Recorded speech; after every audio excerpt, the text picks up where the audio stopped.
Okay, whenever you review anything, one of two things happens. One, you start reviewing it, you open it, you unbox it, you start taking mental notes as to what you should include in your review. The other thing that happens is that you forget all about the review and you just enjoy the product. In the case of earbuds, you get lost in the music, you forget about the review, and this is ideally the outcome you hope for, because it means the people making the device have done something right. The Technics AZ100 almost had the second outcome, but here I am talking to you reviewing the AZ100. However, I'll give you a little sneak peek. With just a little tweak, this thing completely made me forget the review and I completely got lost in the music. And by the end of the review, you'll know exactly what I mean, so let's get started.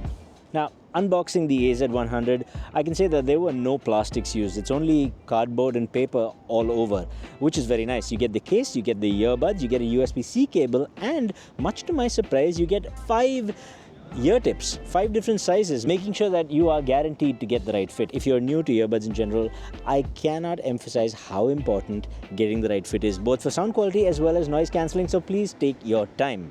Now, the case itself is quite pocketable, just the basic Technics case. It's the same across their earbuds, but the earbuds themselves actually are a little bit on the larger side, very similar to the Sony X Mark IV, if you'll remember from a couple of years ago. However, because they've designed them just a little bit differently, to my ears, these are far more comfortable than the X Mark IV. They fit better, and in the 2 days I used them, I used them for more than 2 days, but for 2 days, I had them in my ear for about 7 hours straight each day. I'm not exaggerating, I forgot they were there.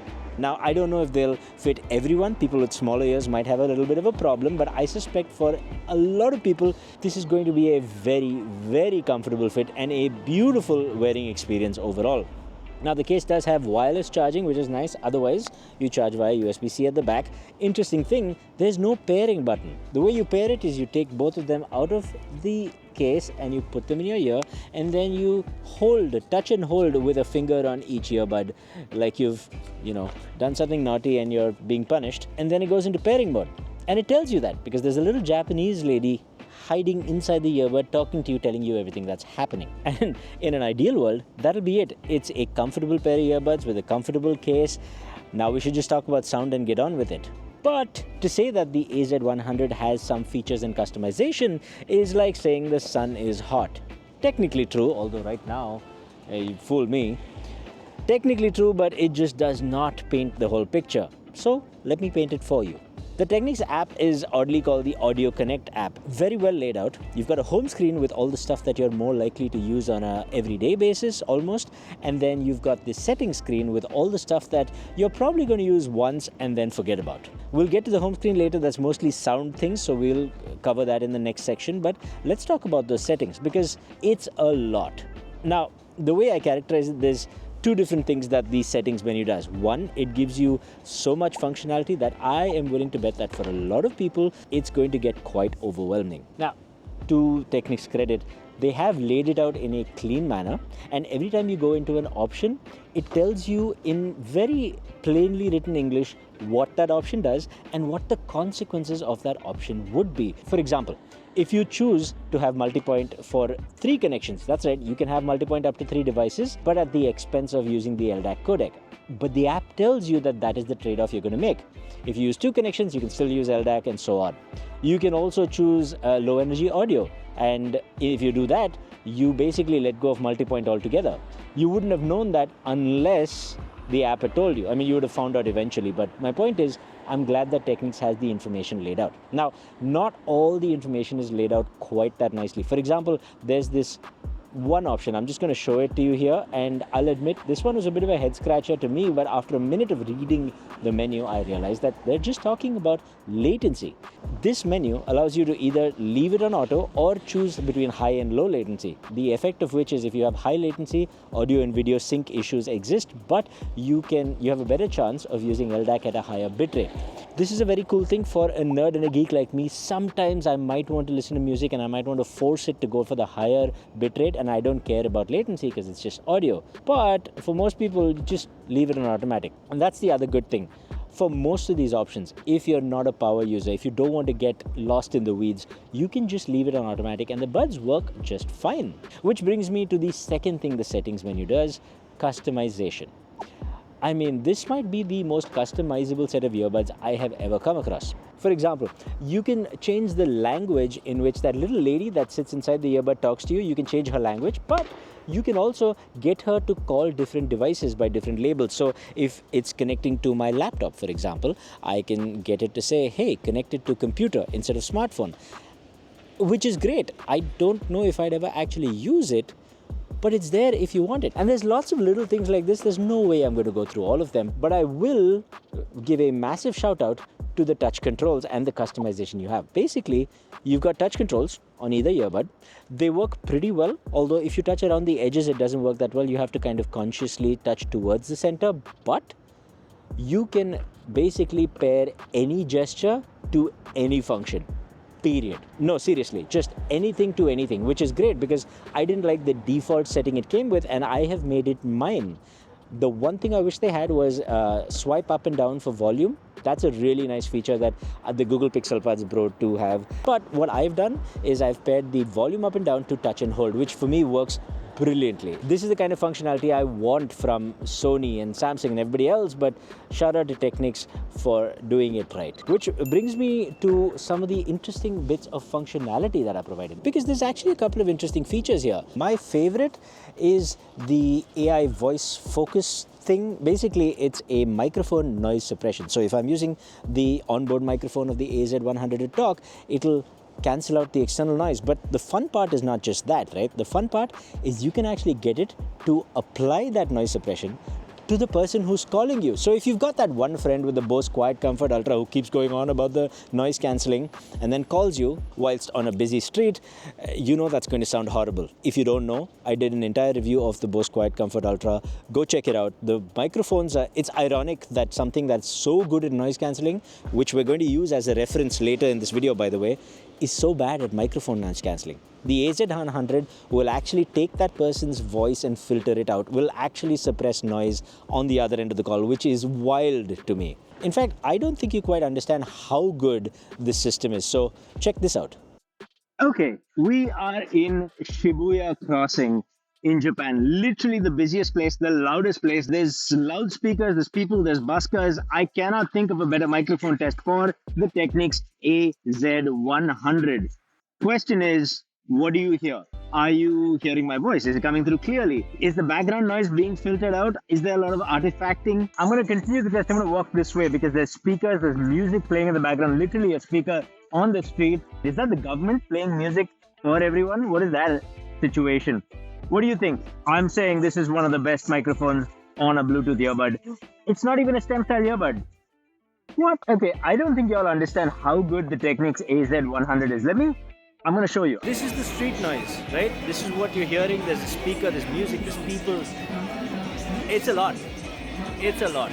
And this is the exact same spot with the exact same noise with the Technics AZ100. I mean, this. Sony, are you watching this? Please take notice. Samsung, everybody, you're all on notice. All of you. How good was that?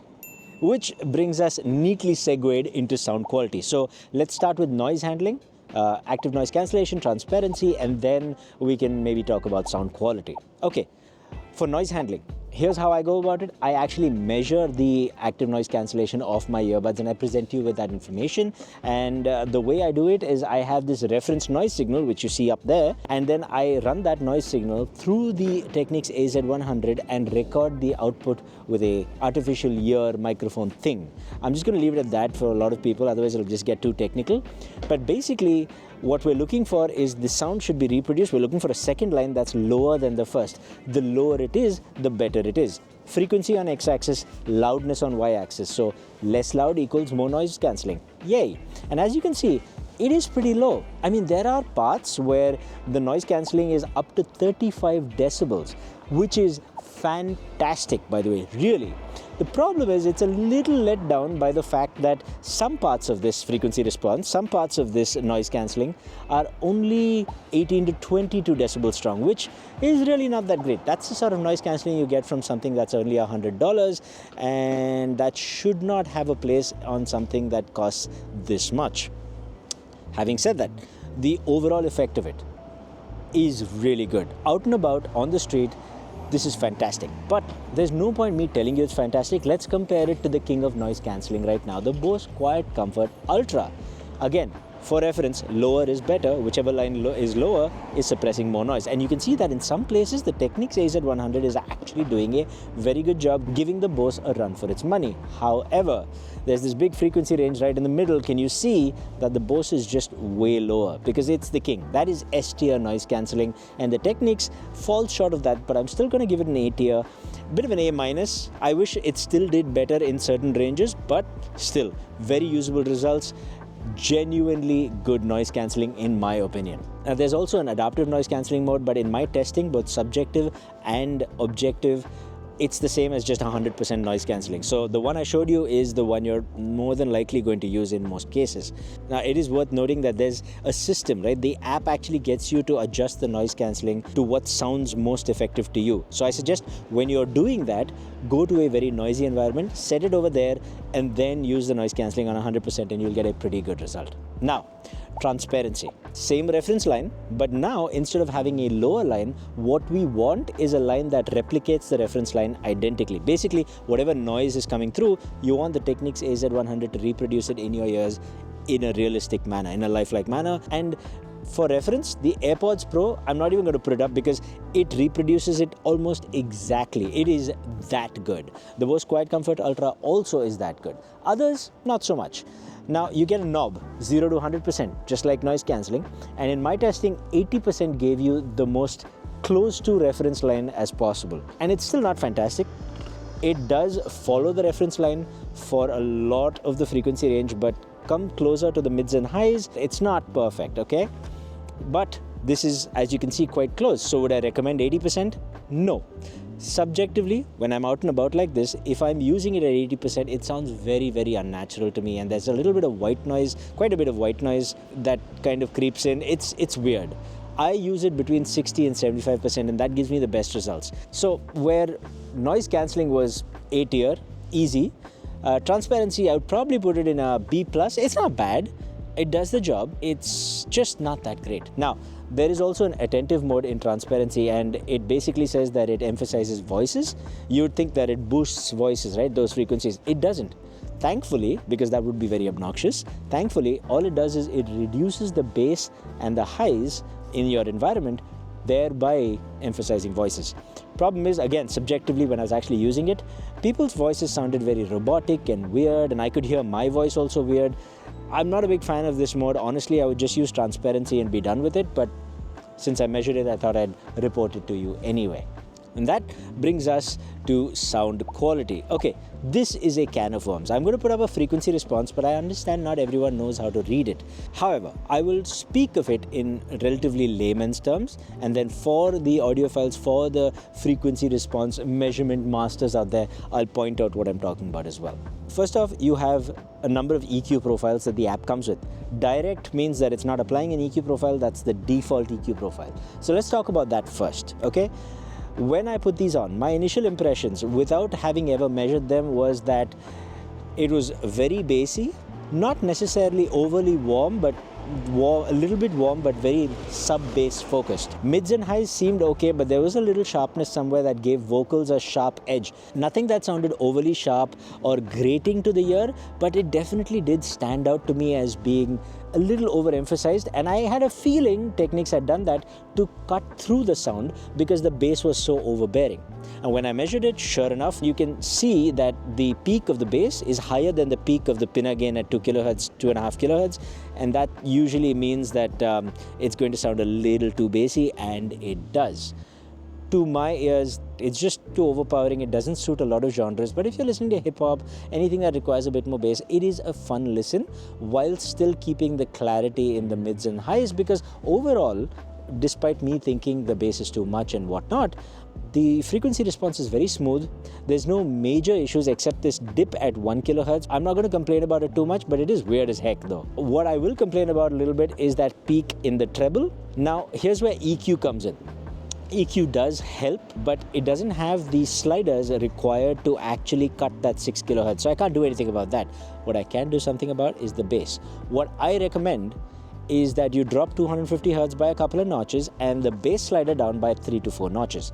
To a lot of people, this is going to seem like there's just not enough bass. I think we've gotten used to having a lot of over-exaggerated bass pumped into our ears, and because of that, we're a little spoiled. I suggest you use this EQ for a few days, try and get used to it, and you'll see that there is indeed enough bass even with this EQ. And if you still think there's not enough, then just play with that bass slider. But for God's sake, reduce the bass on this and you will get a better overall experience, in my subjective opinion.